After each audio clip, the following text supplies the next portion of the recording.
Hi అండి, అందరూ బాగున్నారా? నేను మీ స్వీటీ బేబీ.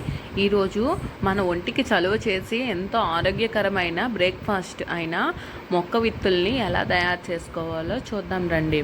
ఈ మొక్క విత్తుల్ని పచ్చివి కూడా తినవచ్చు, ఎంతో ఆరోగ్యానికి మేలు చేస్తాయి.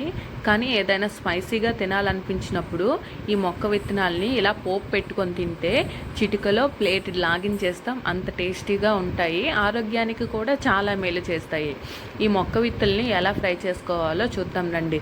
ముందుగా కళాయి పెట్టి కళాయి బాగా హీట్ అయిన తర్వాత అందులో ఆయిల్ వేసి అందులో పోపులు వేసుకోవాలి. పోపులు బాగా హీట్ అయిన తర్వాత అల్లం కూడా చిన్నది గుండగా తరుక్కొని వేసుకుంటే ఫ్లేవర్ అనేది బాగుంటుంది. అవి బాగా హీట్ అయిన తర్వాత అందులోనే ఒక ఉల్లిపాయ, చిన్న పచ్చిమిరపకాయ తరుక్కొని వేసుకోవాలి. అవి బాగా ఏగిపోయిన తర్వాత టమాటాను కూడా చీలికలుగా చేసుకొని వేసుకోవాలి. టమాటా మగ్గినప్పుడు అందులో కొంచెం ఉప్పు, కొంచెం పసుపు వేసుకొని మూత పెట్టుకుంటే టమాటా అనేది బాగా మగ్గిపోతుంది. అలా మగ్గిపోయిన తర్వాత అందులో మనం ముందుగా తయారు చేసుకున్న మొక్క విత్తులు, అంటే మొక్క పెసల్ని మనం ముందుగా నానబెట్టుకొని వడగట్టుకొని ఉంచుకుంటే అందులో నుంచి మొక్కలు వస్తాయి. ఆ మొక్క విత్తుల్ని ఇందులో వేసుకోవాలి.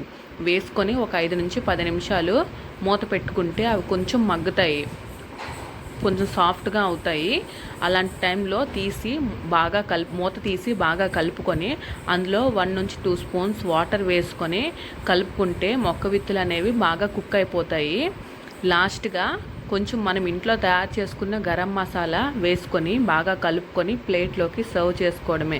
ఇది ఈవినింగ్ స్నాక్ కింద కూడా చాలా బాగుంటుంది. పిల్లలు అయితే చాలా ఇష్టంగా తింటారు.